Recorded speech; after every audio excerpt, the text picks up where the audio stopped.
네, 오늘의 심층 인터뷰 저희 3프로의 든든한 큰형님 이코노미스트 김한진 박사님 오셨습니다. 네, 감사합니다. 네, 박사님. 안녕하세요. 네, 시장 오늘 많이 힘들었습니다.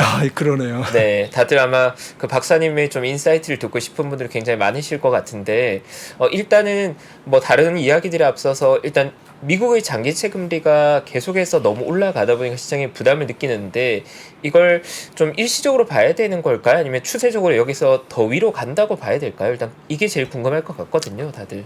네, 2주 전에 제가 여기 나와서 뭐 좀 가시적인 기간, 뭐 한 6개월 이내에 한 4% 정도까지는 미국채 10년물이 떨어질 것 같습니다라고 말씀드렸고요. 네.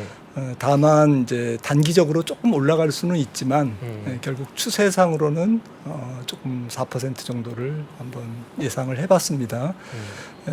좀 오늘도 좀 이어서 금리 얘기 또 경기 뭐 금리를 결정하는 것도 경기니까요. 또 주식시장 4분기 어떤 포인트에 좀 초점을 두고 우리가 봐야 될지 이런 말씀을 좀 드릴까 하는데요. 네. 첫 번째 뭐 경기부터 먼저 말씀을 드려야 될 것 같아요. 네. 금리 얘기를 하기 전에. 네. 그래서 오늘 뭐 가지고 나온 자료를 보시면 세 가지 꼭지인데요. 네. 경기 쪽에서는 저는 미국 경기는 뜨거운데 나머지 경기는 지금 부진한 상태다. 굉장히 대조적이다. 네. 그래서 미국이 왜 뜨겁냐를 보면 금리 예측이 좀 쉬울 것 같은데 뒤에서 말씀드리겠습니다만은 미국 경기가 뜨거운 이유는 돈이 많기 때문에 그런 거거든요.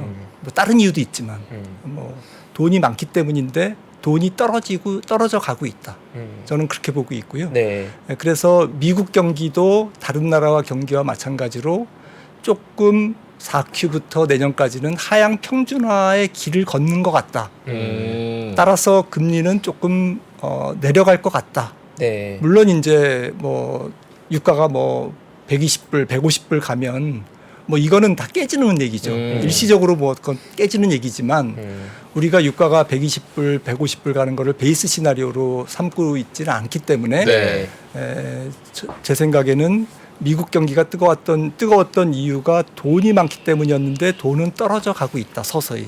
그래서 하향 평준화되고 있고 그래서 금리가 조금 떨어지는 과정에 지금 임박해 있다. 많이 떨어지진 않지만, 많이 떨어지지 않지만 떨어지는 과정이 임박해 있고 그것은 짧게나마 시장에는 좋은 신호가 될 거다. 좋은 신호가 네, 그건 그게 첫 번째 꼭지고요. 네. 결론부터 말씀드리면 두 번째는 뭐 바쁘신 분들은 영상의 앞부분만 보시라고.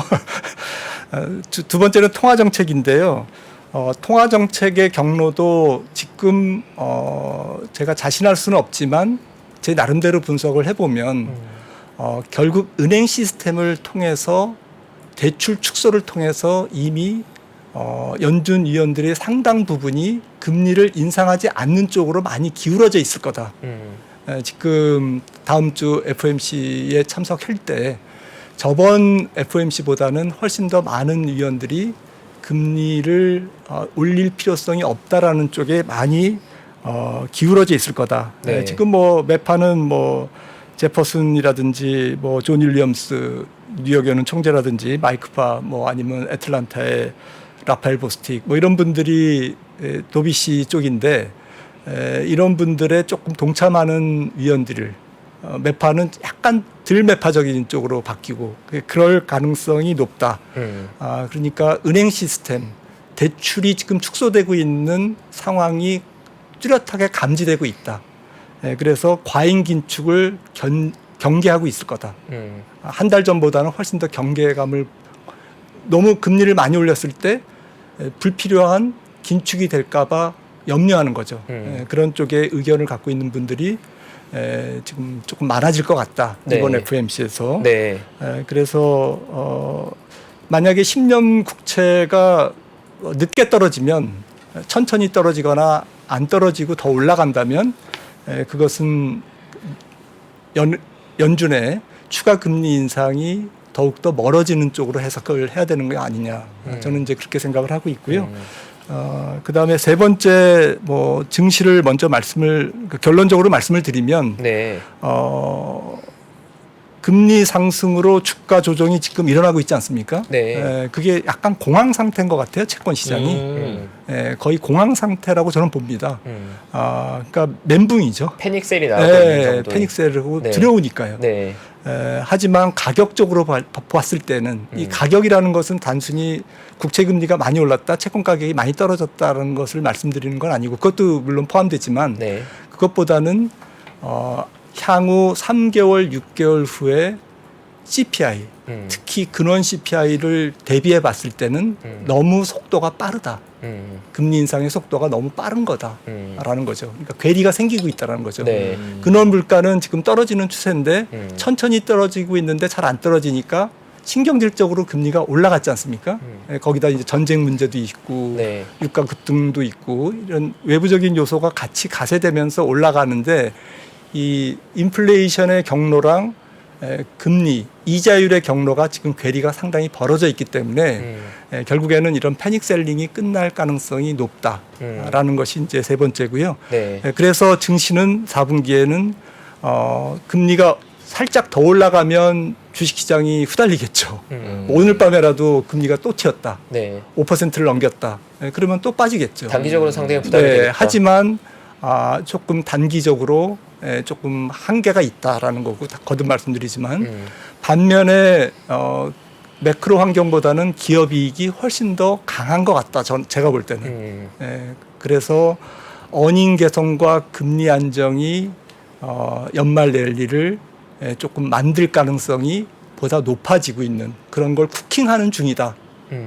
조금 어렵지만 조금 잘 버텨보자. 네. 라는 말씀을 좀 드리고 싶습니다. 결론은 매우 희망적이군요. 네, 그렇습니다. 네. 너무, 연말 랠리. 너무 좋습니다. 네. 그럼 본격적으로 이제 첫 번째 꼭지가 되는 경기에 관한 얘기 먼저 한번 깊게 네. 한번 들어가 보시죠. 네. 말씀드렸듯이 지금 돈이 많이 풀려서 네. 미국 경기가 세다. 지금 잠재 성장률과 실질 성장률이 이렇게 차이가 나고요. 차트가 많기 때문에 좀 빨리빨리 넘어가겠습니다. 네. 그리고 최근에 뭐 엊그제 나온 소매 판매와 산업 생산 지금 상황이 이렇습니다. 지금 빨간색이 산업 생산인데 역대급이고요. 네. 기울기를 보십시오. 기울기 장난 아니죠. 그러니까 미국 경기는 미쳤어요. 와. 네. 그런데 다른 나라 경기는 어떠냐? 지금 IMF가 10월 초에 내놓은 세계 경제 전망 자료에서 추세만 보십시오.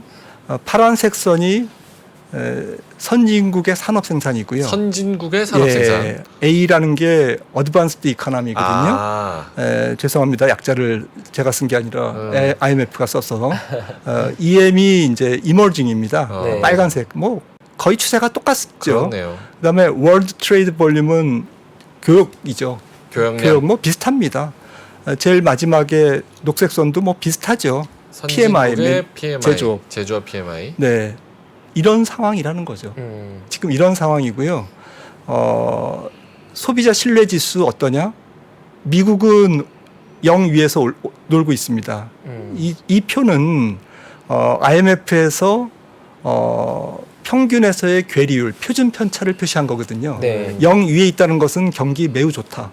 0 아래 있는 거는 지금 죽쓰고 있다. 그렇게 보시면 되는데 네. 다 죽쓰고 있습니다.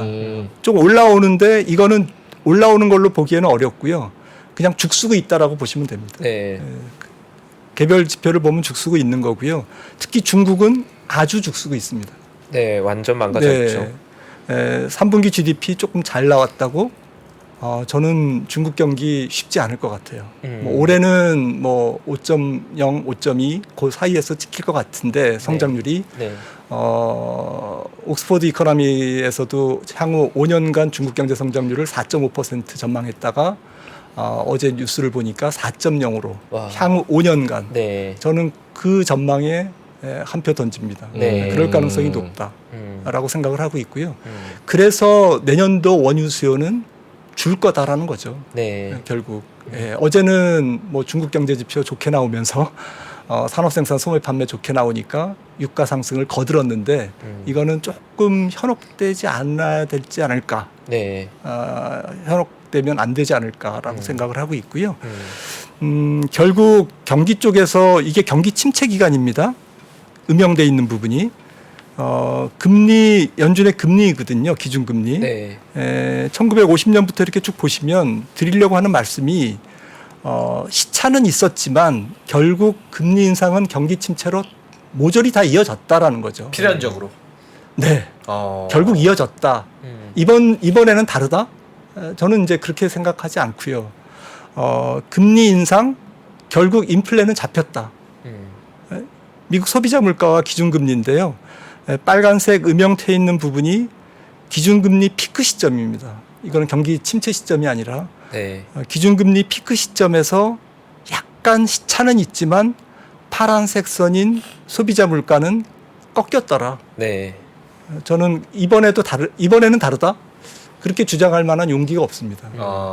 그 다음에 이건 IMF에서 또 다시 그 전 세계 중앙은행들의 스탠스 어느 정도 긴축이 이어질 건가라고 하는 자기네 나름대로의 2025년 6년까지의 전망인데요. 0 위에서 계속되는 거예요. 현재로서는. 얘네들 많이 틀립니다. 제가 이분들의 전망을 100% 신뢰하는 건 아니고요. 네. 그래도 이분들이 나타내는 것은 실질 금리와 실질 중립 금리의 차이를 표시한 거거든요. 네, 그러니까 실질 금리라고 하면 기준금리에서 1년 기대 인플레이션을 뺀 거예요. 네, 그래서 비교적 지금 2025년까지는 됐고 금년 하반기에서 내년 상반기까지는 거의 맞을 거예요. 네. 요 지표가. 네. 네, 그래서 이 정도로 제약적 수준이라는 거죠. 굉장히 타이트하다는 거죠. 그러니까 경기가 지금 왜 안 꺾이지? 뭐 이러고 있는데 제 생각에는 꺾인다는 거죠. 물가는 꺾인다라는 거죠. 근데 개봉박도 임박한 거예요. 네. 동트기 전이 계속 가장 조금 불안하잖아요. 네. 그런 시점이라고 저는 믿고 싶고요. 그래서 충분히 제약적이다. 다만 택배가 도착이 안 됐다. 결과물이 도착이 안 됐다는 네. 거죠. 좀 시차가 걸리는 거죠. 네. 박사님, 근데 여기서 제가 조심스럽지만 네. 하나의 질문을 드리자면, 그럼 방금 전 우리가 지켜본 건 금리 인상이라는 카드가 결국 필연적으로 인플레를 진정시키고 그 과정에서 경기 침체가 필연적으로 온다는 명제는 성립하는 거지 않습니까? 네네. 근데 사실 투자자들이 궁금한 건 시장에 참여하고 있는 투자자들로서 경기 침체 여부보다도 그게 과연 시장에 어떤 영향이 있는지 최종 효과를 확인하고자 하는 마음이 클 텐데, 맞습니다. 경기 침체가 온다는 것이 반드시 시장에 부정적인 거라고 봐야 할까요? 아니면 좀 다른 의미로 해석된 경우도 있을까요? 네, 그 굉장히 중요한 포인트인 것 같습니다. 네, 그래서 경기가 침체되는 과정, 그래서 제가 처음에 미국 경기와 다른 나라 경기가 다이버전스 디커플 돼 있는데 네. 미국 경제가 지금 아래로 내려가는 상황인 것 같습니다. 3분기를 피크로 그렇게 말씀드렸고, 그래서 하향 평준화 될 것 같습니다라고 얘기했는데 이 과정에서 미국과 다른 나라가 다른 거죠. 미국은 정말 비정상적인 경기 상황에서 정상적인 경기 상황으로 가고 있지만 네. 앞서 보셨듯이 다른 나라 경제, 특히 신흥국 경제, 유럽 경제는 나쁜 쪽에서 계속 그냥 나쁜 쪽으로 그냥 더 안 좋은 쪽으로. 네, 그냥 네. 그렇게 네. 그냥 아주 헤매는 그런 상황이 지속되고 있다는 거죠. 네. 그래서 미국 경제가 정말 비정상적인 쪽에서 정상적인 쪽으로 내려오는 때까지는 이 정상 라인이 어느 정도인지는 각종 지표마다 다르지만 네. 이게 내려오는 과정 중에서는 나쁜 뉴스가 좋은 뉴스가 됩니다. 네. 그러니까 통화 정책에 지금 목매고 있기 때문에 네. 인플레 목매고 있기 때문에 네. 이게 내려오는 과정에서는 경기는 됐고 물가하고 통화 정책만 조금 진정되면 진짜 그건 좋아. 시장은 그렇게 반응하고 있는 거고요. 네. 네. 만약에 내년도에 경기가 미국 경기마저 분기 성장률이 뭐 0%, 뭐 0.5%, 뭐 이렇게 찍힐 정도로 약간 거칠게 불황이 오면 네. 그거는 나쁜 건 나쁜 거죠. 아, 그때는. 이해했습니다. 그러니까 좀 네. 시차가 있다라는 겁니다. 네. 그래서 4분기만 놓고 마켓을 볼 때는 제 생각에는 네.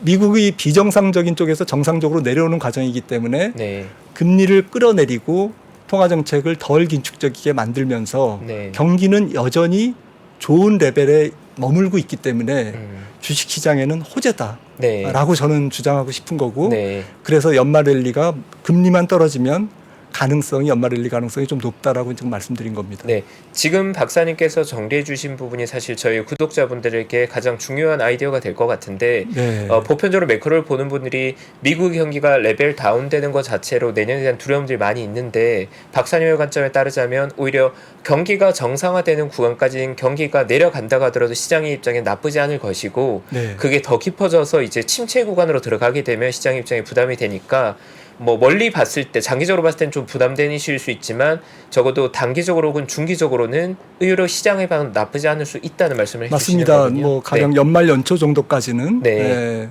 뭐 유가가 뭐 아주 더 폭등을 해서 내년도 경제 전망의 그림이 완전히 망가진다든지 네. 뭐 이런 상황만 아니라면 네. 뭐 6개월 후, 1년 후에 와 이거는 우리 죽었어. 세계 경제 네. 이러면 뭐 난리가 나겠죠. 그건 말할 네. 것도 없지만 네. 그런 상황이 아니라면 제 생각에는 지금은 약간 나쁜 뉴스가 좋은 뉴스로 워킹하는 그런 국면이고 나머지 나쁜 국가 원래 나빴는데 네. 뭐 그냥 모멘텀이 없는 거죠. 음. 센티가 없는 거죠. 네. 감사합니다. 네. 지금 너무나 힘이 되고 있습니다.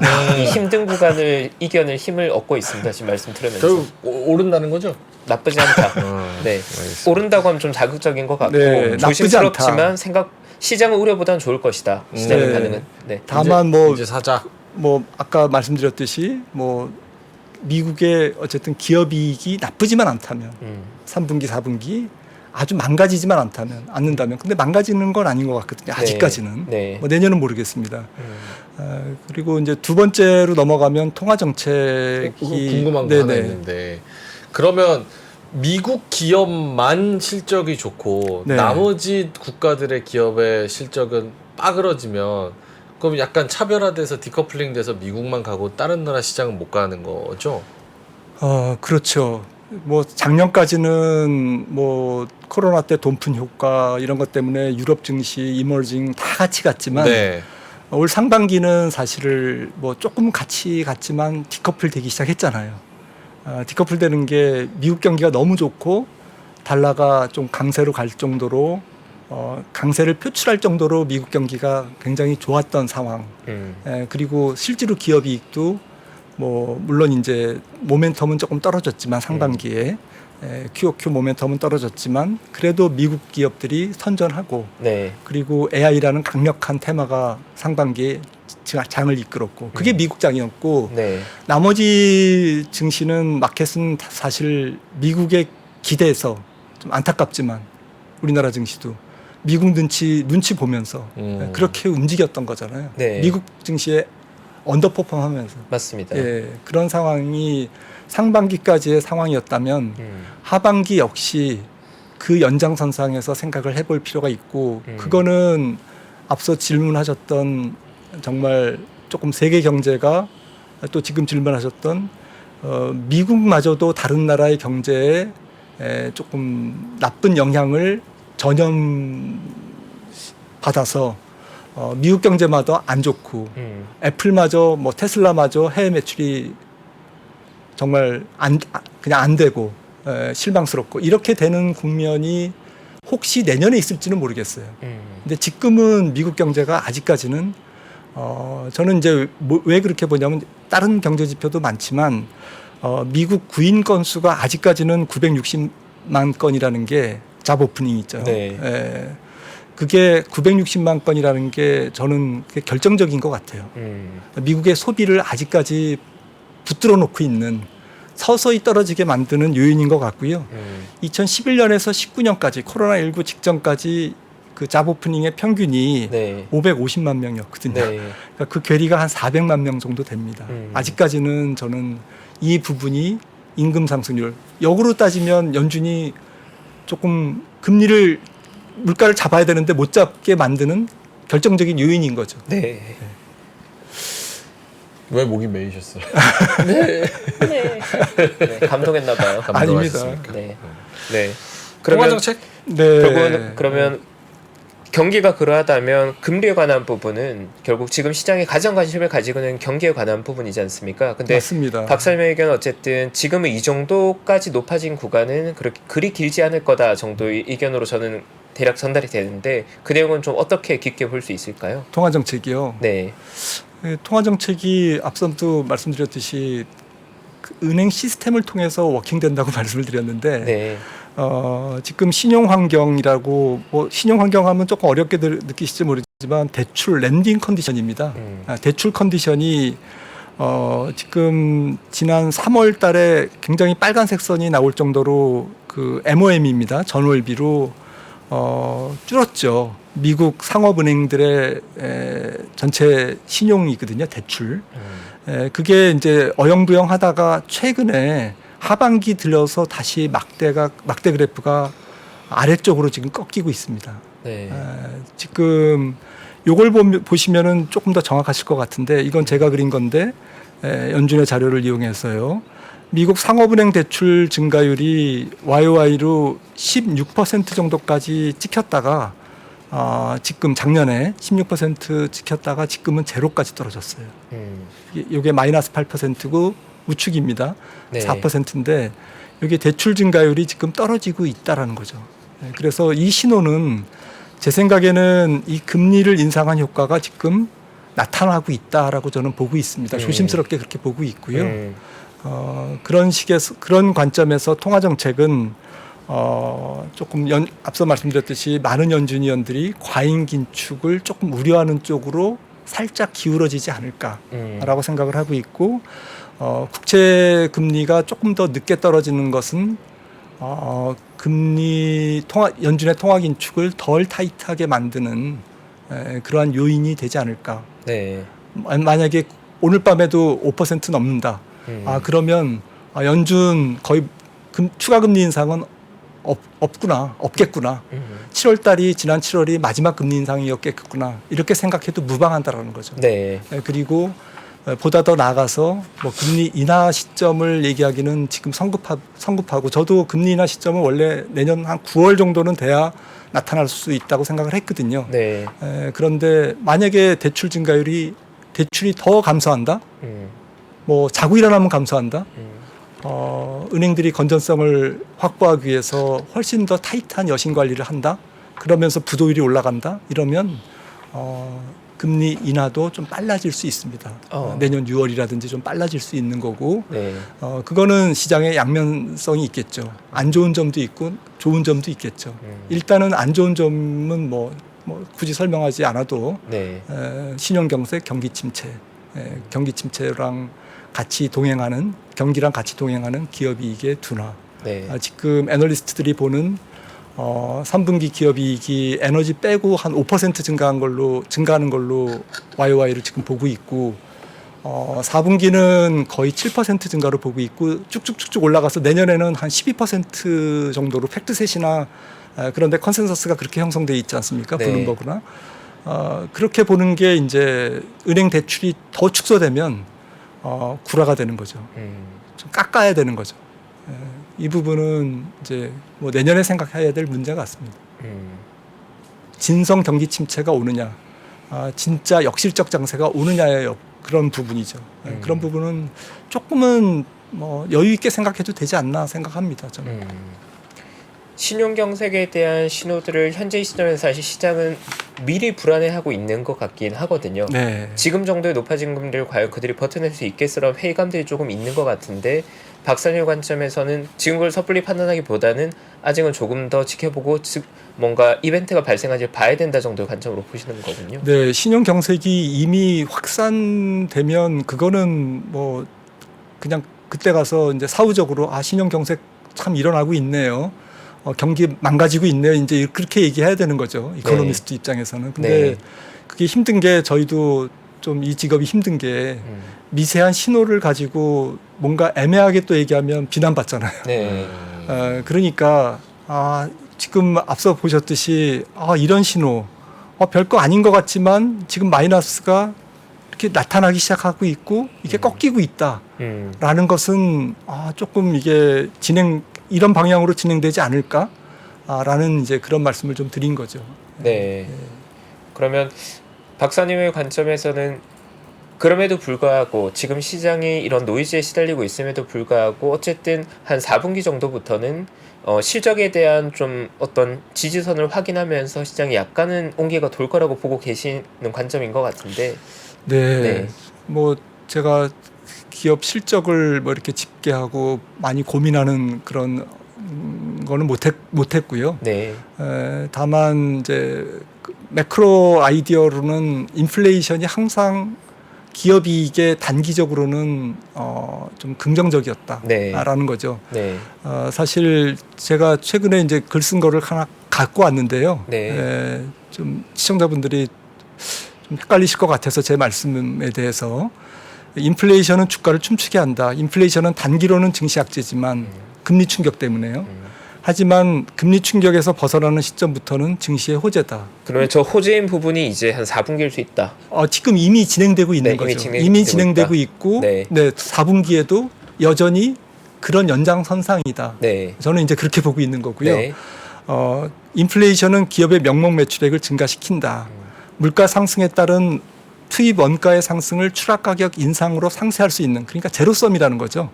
평균적으로는 투입 원가 상승을 추락 가격 상승으로 상쇄시킬 수 있는 역량 있는 기업의 경우에 그런 거죠. 그런 주가는 인플레이션 시국에 오히려 오르는 힘이 강하다. 그래서 인플레이션이 기승을 부릴 때 유리한 산업은 세 가지가 있는데, 첫 번째는 에너지 관련 산업이고, 두 번째는 소비자에게 그 원가 상승을 전가할 수 있는 능력이 있는, 시장 재배력이 있는, 경쟁력이 있는 기업들. 네. 지금 미국의 뭐 P&G라든지 네. 펩시라든지 펩시코라든지 뭐 이런 기업들의 주가가 안 빠졌습니다. 네. 팬데믹 이후에 계속 올라가고 있고, 그 다음에 안 빠지고 그냥 고공에 머물고 있어요. 네. 월마트도 그렇지만 네. 이런 기업들이 이런 두 번째에 해당되는 기업들이고요. 이런 기업들이 아직까지는 3분기, 4분기 실적을 버텨주는 역할을 할 것이다라는 거죠. 그 다음에 세 번째는 인플레에 관계없이 새로운 수요를 창출, 인플레가 오든 말든 그 시대의 혁신 성장 기업들, 이거는 인플레랑 아무 관계가 없어요. 맞습니다. 단 그 기업들이 가난하지만 않다면, 네. 재무 구조가 엉망이고 부채 비율이 300%고 이러면 그 전에 망해버리잖아요. 네. 자금 조달에 필요 없는 네. 기업들이 유리한 거죠. 그게 네. AI 빅테크들입니다. 맞습니다. 이 기업들이 3분기, 4분기까지는 기업 실적, 인플레이션과 관련해서 기업 실적을 좀 부스팅 해줄 수 있는, 전체적인 미국의 기업 이익을 조금 떠받칠 수 있는 그런 섹터들 아닌가, 이 세 가지 카테고리가. 네. 그렇게 생각하고 있습니다. 세 가지 섹터 다 제가 좋아하는 섹터입니다. 예. 네. 반가운 의견입니다.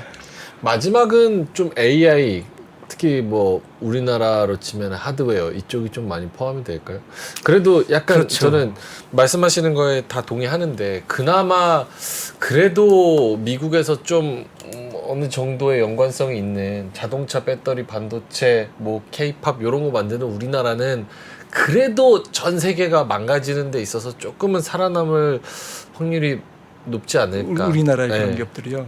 네, 그렇죠. 지금은 뭐 저는 지금 약간 긍정적인 말씀을 많이 드렸습니다만은 미국마저 지금 세계 경제랑 하향 평준화의 길을 걷는, 미국이 제일 마지막으로 좋은 의미에서 꼴찌로 약간 경기 둔화에 동참하는 그런 초입 국면이 3분기, 4분기다라고 저는 생각을 하고 있기 때문에 네. 조금 긴 호흡으로 생각한다면 좀 경기 매크로 상황, 경기 순환과 조금 멀리 떨어져 있는 그런 성장 섹터가 그래도 도망갈 수 있는 그런 섹터지 않을까라고 생각하고 있고요. 네.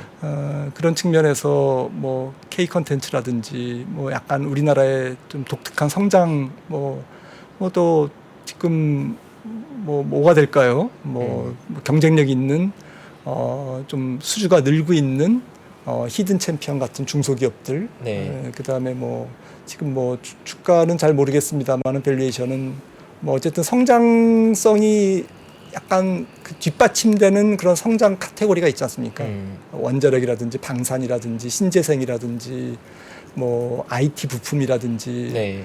내지는 뭐 자동차 같은 경우도 지금 뭐 밸류에이션이 어떤지는 모르겠습니다만은 현대차가 수출이 뭐 잘 되고 있으니까 네. 그런 부품사들은 좀 어떨까? 지금 실적이 지금 개선되고 있나? 3분기 실적 좀 궁금하더라고요, 개인적으로. 자동차 부품들 같은 경우에. 그러니까 그런 기업들이 살짝 경기랑 완전히 무관할 수는 없겠죠. 하지만 그래도 나름 경쟁력이 있기 때문에 여기저기서 뭐 물건 주세요라고 이제 러브콜을 받는 네. 그러한 약간 다품종 기술주 내지는 소프트웨어적인 뭐 컨텐츠 이런 네. 기업들이 그래도 약간 내년도의 경기 둔화를 고려했을 때 피해갈 수 있는 종목이 아닐까라는 생각을 좀 해봤습니다. 네, 박사님. 이제 저에게 주어진 시간은 이제 1분 남짓인데, 네네. 네. 제가 마지막으로 조심스럽지만 질문드리고 싶은 부분은, 만약 매크로 환경이 이러하고, 시장의 환경이 박사님께서 말씀해 주신 대로 흘러간다고 가정을 한다면, 투자자들이 고민해 봐야 되는 건 결국은 어차피 지나고 보면 미국의 경기가 경기 침체로 귀결된다면 지금 투자자들이 해야 될 의사 결정은 그러한 온기를 자산의 비중 축소기로 활용해야 되는 건지 아니면 시장의 온기를 기대감을 가지고 지금 비중을 확대해야 될지에 대한 굉장히 고민을 많이 하고 있을 것 같거든요. 사실 이건 스트레지스트나 전략가들에게 여쭤봐야 될 질문이긴 하지만 어쨌든 시장을 오래 바라본 대선배님으로서 조언해 준다면 투자자들이 지금 해야 될 액션은 어떤 쪽에 더 가까울까요, 박사님?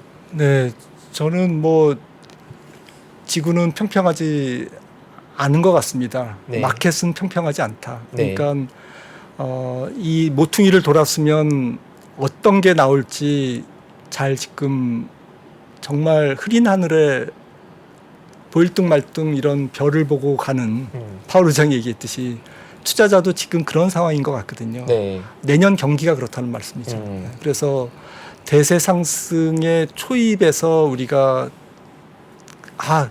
뭐 짧든 길든 기다리면 곧 뭐 가시적인 기간 6개월에서 한 1년 이후에 굉장히 불마켓이 있어 라고 생각할 수가 없다라는 거죠. 네. 그래서 지금은 나름 생존하는 기술이 필요한 시기고 신중함이 필요하다는 신중함이 말씀이시죠? 필요하고 네. 장은 어렵지만 네.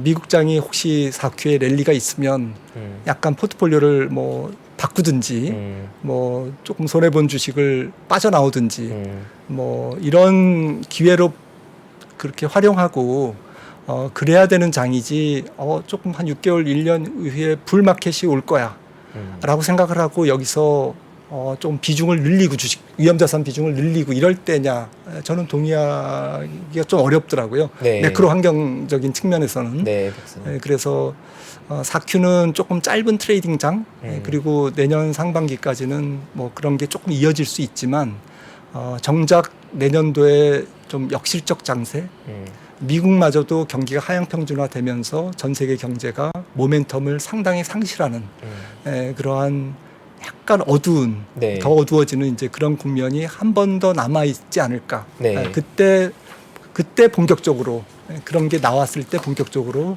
주식 비중을 늘리는 게 향후 한 뭐 긴 호흡으로 한 1, 2년을 조금 바라보고 전략을 짠다면 저 같으면 그렇게 할 것 같습니다.